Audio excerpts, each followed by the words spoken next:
Selamat pagi Bu Clay dan teman-teman, kami dari kelompok 10 akan mempresentasikan materi mengenai pengambilan keputusan taktis bagian pertama.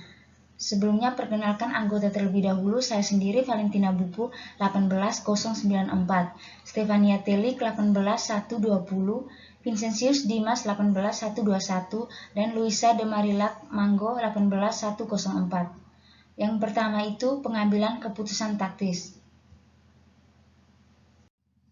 Pengambilan keputusan taktis terdiri atas pemilihan di antara berbagai alternatif dengan hasil langsung atau terbatas. Menerima pesanan khusus dengan harga yang lebih rendah dari harga jual normal untuk memanfaatkan kapasitas menganggur dan meningkatkan laba tahun ini merupakan salah satu contoh beberapa keputusan taktis cenderung bersifat jangka pendek. Tujuan keseluruhan dari pengambilan keputusan strategi adalah memilih strategi alternatif sehingga keunggulan bersaing jangka panjang dapat tercapai. Jadi pengambilan keputusan taktis yang tepat berarti keputusan yang dibuat tidak hanya mencapai tujuan terbatas tetapi juga berguna untuk jangka panjang. Yang kedua, model pengambilan keputusan taktis. Ada 6 langkah mendeskripsikan proses pengambilan keputusan taktis. Yang pertama, kenali dan definisi masalah. Langkah pertama adalah mengenali dan mendefinisikan masalah yang spesifik. Misalnya semua anggota tim manajemen menyadari kebutuhan tambahan ruangan untuk gudang, kantor, dan produksi cetakan plastik. Yang kedua, identifikasi setiap alternatif sebagai solusi yang layak atau masalah tersebut. Eliminasi alternatif yang secara nyata tidak layak. Langkah kedua adalah membuat daftar dan mempertimbangkan berbagai alternatif solusi yang layak. Yang ketiga, identifikasi biaya dan manfaat yang berkaitan dengan setiap alternatif yang layak. Pada tahap ini, berbagai biaya yang benar-benar tidak relevan dapat dieliminasi dan dipertimbangkan. Yang keempat, hitung total biaya manfaat yang relevan dari setiap alternatif. Yang kelima, nilai faktor-faktor kualitatif. Faktor-faktor kualitatif dapat mempengaruhi keputusan manajer secara nyata. Faktor-faktor kualitatif merupakan faktor yang sulit dinyatakan dalam angka. Dan yang terakhir, buat keputusan. Keputusan dapat dibuat setelah semua biaya manfaat yang relevan untuk setiap alternatif selesai dinilai dan faktor-faktor kualitatif dipertimbangkan. Teman-teman bisa lihat di tabel 12-1 halaman 66. Selanjutnya itu ada definisi biaya relevan. Biaya relevan merupakan biaya masa depan yang berbeda pada setiap alternatif. Semua hubungan dengan masa depan sehingga hanya biaya masa depan yang dapat menjadi relevan dengan keputusan. Biaya masa depan terdapat lebih dari satu alternatif, maka biaya tersebut tidak memiliki pengaruh terhadap keputusan. Selanjutnya ada ilustrasi biaya relevan. Teman-teman bisa lihat di halaman 70. Diketahui bahwa biaya tenaga kerja langsung yang digunakan untuk memproduksi batang dan alat pengukuran adalah 150.000 per tahun. Untuk memproduksi batang dan alat pengukur selama setahun berikut dibutuhkan jasa tenaga kerja langsung yang harus dibayar. Jadi biaya tenaga kerja langsung berbeda di antara kedua alternatif. Untuk alternatif memproduksi dan untuk alternatif membeli. Oleh karena itu, biaya ini termasuk biaya relevan. Selanjutnya akan dibahas oleh teman saya. Ilustrasi biaya masa depan yang tidak relevan. Misalnya biaya menyewa pabrik $340.000 dialokasikan ke departemen produksi yang berbeda, termasuk departemen yang memproduksi batang dan alat pengukur yang menerima $12.000 dari biaya tersebut. Apakah biaya $12.000 relevan dengan keputusan membuat atau membeli yang dihadapi Tidwell? Tenaga kerja langsung biaya membuatnya senilai $150 dikurangi dengan biaya tidak membuat tidak ada perbedaan biayanya senilai $150.000. Yang berikutnya penyusutan. Biaya membuatnya adalah $125.000 dikurangi dengan biaya tidak membuat $125.000, maka perbedaan biayanya tidak ada. Kemudian alokasi sewa. Biaya membuatnya adalah $12.000 dikurangi biaya tidak membuatnya $12.000 juga, maka perbedaan biayanya tidak ada. Total dari biaya membuat senilai $287.000 dikurangi dengan total biaya tidak membuatnya senilai $137.000, maka total perbedaan biaya senilai $150.000. Apabila manfaat masa depan berbeda di antara alternatif, maka manfaat tersebut relevan dan harus disertakan dalam analisis. Etika dalam pengambilan keputusan taktis. Dalam pengambilan keputusan taktis, masalah etika selalu berkaitan dengan cara keputusan diimplementasikan dan kemungkinan pengorbanan sasaran jangka panjang untuk hasil jangka pendek. Biaya relevan berguna dalam pengambilan keputusan taktis yang memiliki gambaran langsung atau sasaran terbatas dalam pikiran. Pencapaian sasaran adalah penting, tetapi bagaimana cara mencapainya adalah hal yang lebih penting. Selanjutnya, relevansi perilaku biaya dan modal penggunaan sumber daya aktivitas. Perhitungan biaya relevan pada awal menekankan pentingnya biaya relevan versus biaya tetap.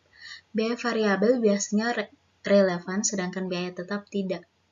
Kuncinya adalah perubahan pada penawaran dan permintaan sumber daya aktivitas harus dipertimbangkan ketika menilai relevansi.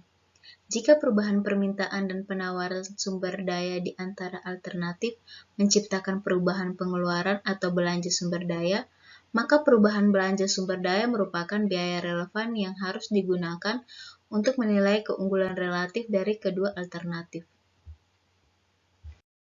Berikutnya sumber daya fleksibel. Sumber daya fleksibel adalah sumber daya yang dapat dibeli seperlunya dengan mudah dan saat dibutuhkan. Selanjutnya sumber daya terikat. Sumber daya terikat atau committed resource dibeli sebelum digunakan. Pertama, sumber daya terikat untuk jangka pendek. Sumber daya yang diperoleh sebelum penggunaan melalui kontak implisit biasanya diperoleh dalam jumlah kasar. Yang kedua, sumber daya terikat untuk beberapa periode sumber daya kerap diperoleh di muka untuk kebutuhan produksi selama beberapa periode sebelum tingkat kebutuhan sumber daya diketahui. Contoh aplikasi biaya relevan. Perhitungan biaya relevan merupakan nilai dalam pemecahan berbagai jenis masalah. Secara tradisional, aplikasi ini mencakup keputusan untuk membuat atau membeli komponen, meneruskan atau menghentikan segmen atau lini produk, menerima pesanan khusus di bawah harga normal, dan memproses produk gabungan lebih jauh atau menjual pada titik pemisahan. Keputusan-keputusan di atas tentu masih dapat ditambah lagi. Namun, sebagian besar prinsip pengambilan keputusan serupa berlaku untuk berbagai masalah. Yang pertama, keputusan untuk membuat atau membeli. Kategori sumber daya, yang pertama sumber daya fleksibel. Yang kedua, hubungan permintaan dan penawaran. Penawaran sama dengan permintaan. A. Permintaan berubah, B. Permintaan tetap, relevansi, A. Relevan, B. Tidak relevan. Kategori sumber daya yang kedua, diperoleh di muka atau jangka pendek. Hubungan permintaan dan penawaran. Penawaran dikurangi permintaan sama dengan kapasitas tidak terpakai. A. Kenaikan permintaan lebih kecil kapasitas tidak terpakai. B. Kenaikan permintaan lebih besar kapasitas tidak terpakai. C. Kenaikan permintaan atau permanen. Yang pertama, kapasitas aktivitas berkurang. Yang kedua, kapasitas aktivitas tidak berubah. Relevansi A. Tidak relevan, B. Relevan. 1. Relevan, 2. Tidak relevan. Kategori sumber daya yang ketiga, diperoleh di muka atau kapasitas untuk beberapa periode. Hubungan permintaan dan penawaran. Penawaran dikurangi permintaan sama dengan kapasitas tidak terpakai. A. Kenaikan permintaan lebih kecil kapasitas tidak terpakai. B. Kenaikan permintaan atau permanen. C. Kenaikan permintaan lebih besar kapasitas tidak terpakai. Relevansi A. Tidak relevan, B. Tidak relevan, C. Keputusan modal. Perhitungan biaya relevan merupakan nilai dalam pemecahan berbagai masalah. Aplikasi ini mencakup pertama, keputusan membuat atau membeli. Contoh, Swasey Manufacturing memproduksi komponen elektronik yang digunakan pada salah satu printernya. Dalam setahun akan mengganti produksi untuk printer jenis lain dan komponen tersebut tidak akan digunakan. Namun pada tahun mendatang, Swasey harus memproduksi 10.000 komponen untuk mendukung kebutuhan produksi printer lama. Tawaran yang diberikan oleh pemasok, harga untuk membuat komponen adalah $4,75 per unit. Tawaran tersebut sangat menarik karena biaya manufaktur penuh per unit $8,20. Apakah Swasey akan memproduksi atau membeli komponen tersebut? Pertama, perhatikan biaya yang berkaitan dengan produksi 10.000 komponen. Biaya penyerapan penuh adalah biaya yang berkaitan dengan produksi 10.000 komponen. Biaya penyerapan penuh atau full absorption cost dihitung sebagai berikut. Sewa peralatan, total biaya senilai $12.000, biaya per unit $1,20. Penyusutan peralatan, total biaya $2.000, biaya per unit $0,20. Bahan baku langsung, total biaya $10.000, biaya per unit $1,00. Tenaga kerja langsung, total biaya $20.000, biaya per unit $2,00. Overhead variabel, total biaya $8.000, biaya per unit $0,80. Overhead tetap umum, total biaya $30.000, biaya per unit $3,00. Total biaya $82.000, biaya per unit $8,20. Selanjutnya perhatikan biaya pembelian komponen. Jika komponen diproduksi, biaya ini tidak akan terjadi. Apakah ada biaya lain yang terkait dengan pembelian eksternal? Peninjauan kembali atas dokumen penerimaan akan memberi informasi bahwa staf penerimaan dan pemeriksaan berada dalam kapasitas penuh. Pembelian tambahan ini membutuhkan tambahan tenaga kerja paruh waktu selama tahun berjalan dengan biaya $8.500. Daftar total biaya relevan untuk setiap alternatif adalah sebagai berikut. Baru-baru ini perusahaan membeli bahan yang cukup untuk memproduksi 5.000 komponen. Tidak ada penggunaan alternatif untuk bahan tersebut. Overhead variabel dibebankan pada komponen elektronik sebesar $0,40 per dolar tenaga kerja langsung. Overhead tetap umum untuk pabrik $1 juta dan dibebankan pada produk berdasarkan luas ruangan yang dapat digunakan oleh setiap produk. Fasilitas manufaktur untuk komponen menempati 6.000 dari 200.000 kaki persegi. Maka $30.000 dari overhead tetap umum dialokasikan untuk komponen elektronik atau 0,03 dikali $1 juta. Daftar total biaya relevan untuk setiap variabel adalah sebagai berikut. Yang pertama, alternatif membuat sewa peralatan $12.000, alternatif membeli sewa peralatan tidak ada, maka perbedaan biaya untuk membuat sewa peralatan $12.000. Alternatif membuat bahan baku langsung $5.000. Alternatif membeli bahan baku langsung tidak ada, maka perbedaan biaya untuk membuat bahan baku langsung $5.000. Alternatif membuat tenaga kerja langsung $20.000, alternatif membeli tenaga kerja langsung tidak ada, maka perbedaan biaya untuk membuat tenaga kerja langsung $20.000. Alternatif membuat overhead variabel $8.000, alternatif membeli overhead variabel tidak ada, maka perbedaan untuk membuat overhead variabel $8.000. Selanjutnya, alternatif membuat biaya pembelian tidak ada, alternatif membeli biaya pembelian $47.500, maka perbedaan untuk membuat biaya pembelian $47.500.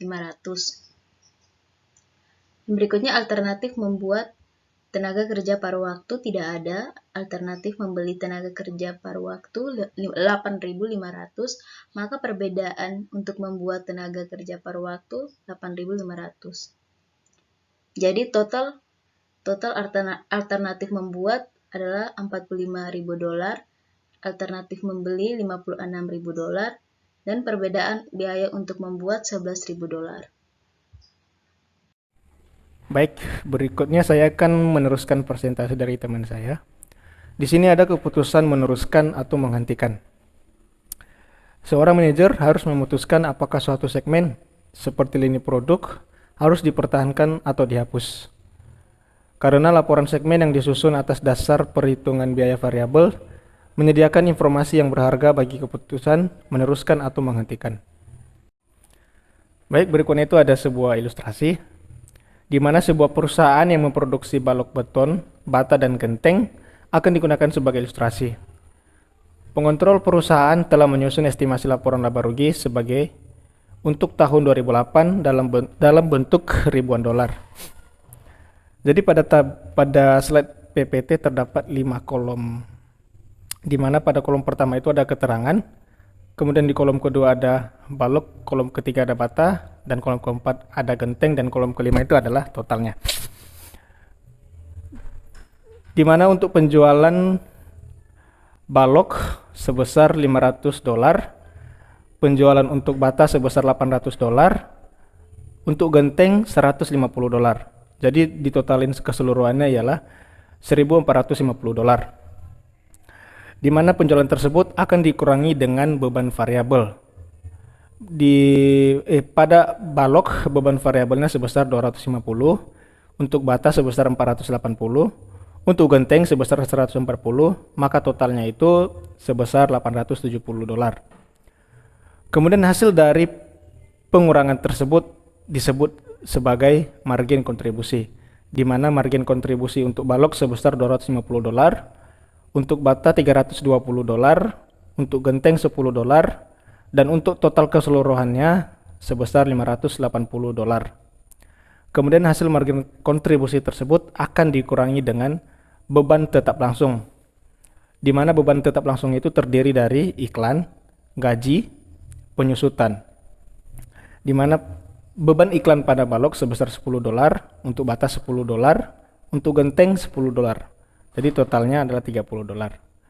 Kemudian untuk beban gaji, untuk balok sebesar $37, untuk bata sebesar $40, untuk genteng sebesar 35. Jadi totalnya itu 112. Kemudian untuk beban penyusutan, untuk balok sebesar 53, untuk bata sebesar 40, untuk genteng sebesar 10, untuk keseluruhan totalnya sebesar 103. Jadi dari hasil pengurangan tersebut, di mana untuk balok secara keseluruhannya sebesar $100, untuk bata sebesar $90, untuk genteng sebesar $55, dan untuk total keseluruhannya jika digabungin antara balok, bata, genteng sebesar $245. Jadi total keseluruhannya itu disebut margin segmen, di mana margin segmen tersebut kemudian akan dikurangin dengan beban tetap umum. Jadi hasil pengurangan dari margin segmen dan beban tetap umum akan menghasilkan laba operasi, di mana laba operasinya ialah sebesar $210. Baik, berikutnya ini ada beberapa penjelasan mengenai contoh kasus di atas tadi. Yang pertama, proyeksi lini genteng menunjukkan margin segmen yang negatif, di mana hal ini menunjukkan kinerja lini genteng yang buruk selama 3 tahun berturut-turut. Reaksi pertama direktur terhadap kinerja buruk ini ialah berusaha untuk meningkatkan pendapatan penjualannya. Kemudian yang kedua, meningkatkan profitabilitas lini produk tersebut melalui penghematan biaya. Juga tidak memungkinkan, di mana biaya-biaya sebelumnya telah ditekan untuk mengurangi kerugian. Pengurangan lebih lanjut akan menurunkan kualitas produk dan merusak penjualan. Kemudian untuk yang ketiga, karena tidak ada harapan bagi perbaikan kinerja laba lini yang melebihi proyeksinya, direktur memutuskan untuk menghentikan lini genteng, di mana menurutnya margin kontribusi akan turun sebesar $10 $10, akan tetapi perusahaan dapat menghemat sebesar $45 dengan meniadakan pengawasan lini dan anggaran iklan. Baik, penjelasan untuk materi berikutnya ialah meneruskan atau menghentikan dengan berbagai pengaruh komplementer. Manajer pemasaran mengatakan penghapusan lini genting akan menurunkan penjualan balok sebesar 10% dan bata sebesar 8%. Penghapusan lini produk akan mengurangi total penjualan sebesar $264, di mana ikhtisar dari analisis yang menggunakan informasi baru tersebut ialah dalam ribuan. Berikut terdapat tabel, di mana tabel tersebut akan menjelaskan jika lo meneruskan atau menghentikan. Penjualan untuk meneruskan sebesar $1.450, untuk menghentikan sebesar $1.186, perbedaan jumlah meneruskan sebesar $264, di mana penjualan tersebut akan dikurangi dengan beban variabel. Untuk meneruskan sebesar 870, untuk menghentikan sebesar 666,6, perbedaan jumlah meneruskan sebesar 203,4, di mana hasilnya nanti disebut sebagai margin kontribusi. Margin kontribusi untuk meneruskan sebesar $580, untuk menghentikan sebesar $519,4, perbedaan jumlah meneruskan sebesar $60,6. Kemudian margin kontribusi tersebut akan dikurangi dengan iklan. Iklan untuk meneruskan sebesar 30, untuk menghentikan sebesar 20, sedangkan untuk perbedaan jumlah meneruskan sebesar 10. Kemudian akan dikurangi lagi dengan biaya pengawasan. Biaya pengawasan untuk meneruskan sebesar 112, untuk menghentikan 77, kemudian untuk perbedaan jumlah meneruskan sebesar 35. Jadi totalnya ialah untuk meneruskan sebesar $438, untuk menghentikan sebesar $422,4, sedangkan untuk perbedaan jumlah meneruskan sebesar 15,6. Baik, penjelasan untuk materi berikutnya ialah meneruskan atau menghentikan dengan penggunaan alternatif dari fasilitas.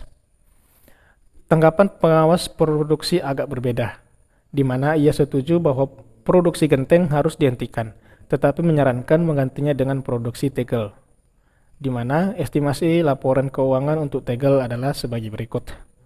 Untuk penjualannya sebesar $100, akan dikurangi dengan biaya variabel sebesar 40. Jadi margin kontribusinya sebesar $60. Kemudian margin kontribusi akan dikurangi dengan beban tetap langsung sebesar 55. Jadi untuk margin segmennya sebesar $5. Berikutnya alternatif ketiga, mengganti genteng dengan tegel. Haruskah lini genteng dipertahankan atau dihentikan diganti dengan tegel? Di mana dari analisis sebelumnya, direktur mengetahui penghapusan lini genteng akan mengurangi margin kontribusi perusahaan sebesar $60.600. Memproduksi tegel akan menghasilkan $60.000 pada margin kontribusi sesuai dengan estimasi.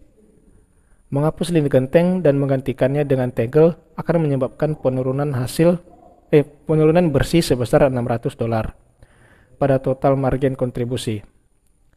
Jadi hasil serupa dapat dikembangkan dengan membandingkan manfaat dan biaya relevan dari kedua alternatif secara langsung. Baik, penjelasan berikutnya ialah di mana pada slide PPT terdapat sebuah table di mana penjualan untuk meneruskan sebesar $1.450, untuk menghentikan sebesar $1.286. Jadi perbedaan jumlah jika meneruskan ialah sebesar $164. Kemudian untuk beban variabel untuk meneruskan sebesar 870, untuk menghentikan sebesar 706,6. Perbedaan jumlah jika meneruskan ialah 163,4. Jadi margin kontribusi untuk meneruskan sebesar $580, untuk menghentikan sebesar $579,4. Perbedaan jumlah jika meneruskan sebesar $0,6. Penjelasan berikutnya akan dijelaskan oleh teman saya. Berikutnya ada keputusan pesanan khusus.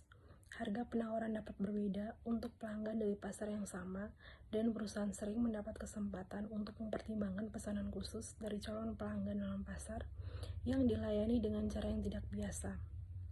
Keputusan pesanan khusus berfokus pada pertanyaan, apakah pesanan harga khusus harus diterima atau ditolak? Perusahaan es krim sedang beroperasi pada 80% dari kapasitas produktifnya. Perusahaan memiliki kapasitas 20 juta unit ukuran setengah galon. Berikut adalah total biaya yang berkaitan dengan pembuatan dan penjualan. Kolom pertama ada biaya variabel, kolom kedua ada biaya total, dan kolom ketiga ada biaya per unit. Biaya variabel, bahan-bahan susu, biaya totalnya 11.200 US dollar, biaya per unitnya 0,70 US dollar. Berikutnya, biaya variabel gula, biaya totalnya 1.600, biaya per unitnya 0,10. Selanjutnya, biaya variabelnya penyedap, biaya totalnya 2.400, biaya per unitnya 0,15. Biaya variabelnya tenaga kerja langsung, biaya totalnya 4.000, biaya per unitnya 0,25. Biaya variabelnya pengemasan, biaya totalnya 3.200, biaya per unitnya 0,20. Biaya variabelnya komisi, biaya totalnya 320, biaya per unitnya 0,02. Biaya variabelnya komisi, biaya totalnya 320, biaya per unitnya 0,02. Biaya tetap, gaji, biaya totalnya 960 US dollar, biaya per unitnya 0,60 US dollar. Biaya tetapnya penyusutan, biaya totalnya 320, biaya per unitnya 0,20. Biaya tetapnya utilitas, biaya totalnya 80, biaya per unitnya 0,005. Biaya variabelnya pajak, biaya totalnya 32, biaya per unitnya 0,002. Biaya variabel lain, biaya totalnya 160, biaya per unitnya 0,010. Biaya variabelnya total biaya tetap, biaya totalnya 1,552 US dollar, dan biaya per unitnya 0,097 US dollar. Total biaya totalnya 25.552 US dollar, dan biaya per unitnya 1,597 US dollar. Harga jual grosir, biaya totalnya 32.000 US dollar, dan biaya per unitnya 2,00 US dollar. Sebuah distributor dari wilayah lain yang biasanya tidak dilayani oleh perusahaan ingin membeli 2 juta unit seharga 1,55 US dollar per unit, asalkan distributor dapat memasang mereknya pada es krim tersebut. Dalam ini, tidak ada komisi penjualan. Apakah tawaran ini akan diterima atau ditolak? Penawaran harga 1,55 US dollar berada di bawah harga jual normal 2,00 US dollar. Jika pesanan tersebut diterima, manfaat sebesar 1,55 US dollar per unit akan direalisasikan. Namun, seluruh biaya variabel, kecuali distribusi dan komisi, juga akan terjadi sehingga menghasilkan biaya 1,45 US dollar per unit. Keuntungan bersihnya 0,10 US dollar. Analisis biaya relevan. Selanjutnya ada tabel menerima, menolak, dan perbedaan keuntungan jika menerima. Tabel pertama ada pendapatan, menerima 3.100.000 US dollar, menolaknya tidak ada. Perbedaan keuntungan jika menerimanya 3.100.000 US dollar. Bahan-bahan susu menerima 1.400.000, menolak tidak ada. Perbedaan keuntungan jika menerima 1.400.000. Gula menerima 200.000, menolak tidak ada. Perbedaan keuntungan jika menerima 200.000. Penyedap menerima 300.000. Menolak tidak ada. Perbedaan keuntungan jika menerima 300.000. Tenaga kerja langsung menerima 500.000. Menolak tidak ada tenaga kerja langsung. Perbedaan keuntungan jika menerima 500.000. Pengemasan menerima 400.000. Menolak tidak ada pengemasan. Perbedaan keuntungan jika menerima 400.000. Lain-lain menerima 100.000. Menolak tidak ada lain-lain. Perbedaan keuntungan jika menerima 100.000. Totalnya menerima 200.000. Menolak 0 US dollar. Perbedaan keuntungan jika menerima 200.000 US dollar. Perusahaan ini menerima pesanan khusus sehingga menaikkan laba sebesar 200.000 US dollar. Selanjutnya ada keputusan menjual atau memproses lebih lanjut. Produk gabungan memiliki proses yang umum dan biaya produksi sampai pada titik pemisahan. Produk gabungan sering dijual pada titik pemisahan. Penentuan akan menjual atau memproses lebih lanjut merupakan suatu keputusan penting yang harus dibuat para manajer. Contohnya pada perusahaan Appletime Corporation memiliki biaya aktivitas 300 US dollar per ton per tahun. Apel disortir menjadi 3 jenis, yaitu A, B, C. Setiap total apel memproduksi 800 pon jenis A, 600 pon jenis B, dan 600 pon jenis C. Jenis A dijual 0,40 US dollar per ton. Apel jenis B dikemas dalam kantong ukuran 5 pon dan dijual seharga 1,30 US dollar per kantong. Biaya setiap kemasan adalah 0,05 US dollar.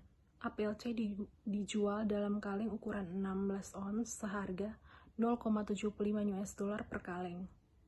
Biaya pemrosesan adalah 0,10 US dollar per ton. Output akhirnya 500 kaleng. Terdapat 600 pon jenis B pada titik pemisahan. Appletime menjual 120 kantong ukuran 5 pon dengan harga per unit bersih 1,25 US dollar. Didapat dari 1,30 US dollar dikurang 0,05.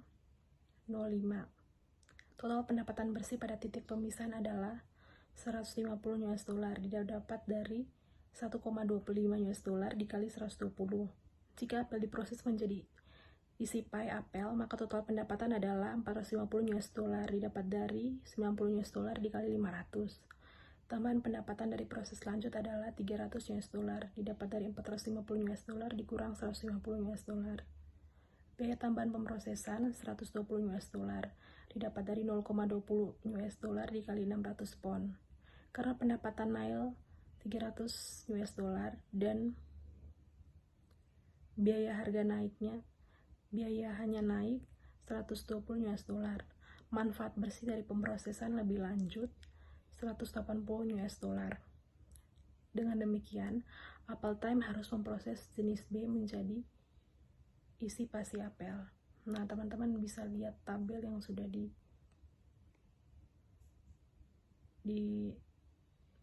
dipaparkan. Nah, di sini ada tabel pertama ada memproses lebih lanjut, tabel kedua ada menjual, tabel ketiga ada perbedaan jumlah memproses lebih lanjut. Tabel pertama ada pendapatan. Memproses lebih lanjut 450 US dollar, menjualnya 150 US dollar. Perbedaan jumlah memproses lebih lanjut 300 US dollar. Biaya pemrosesan, memproses lebih lanjut tidak ada, menjual tidak ada. Perbedaan jumlah memproses lebih lanjut 120 US dollar. Totalnya memproses lebih lanjut 120 US dollar, menjual 150 US dollar. Perbedaan jumlah memproses lebih lanjut. Sekian presentasi dari kelompok kami. Apabila ada kesalahan, kami mohon maaf. Sekian dan terima kasih.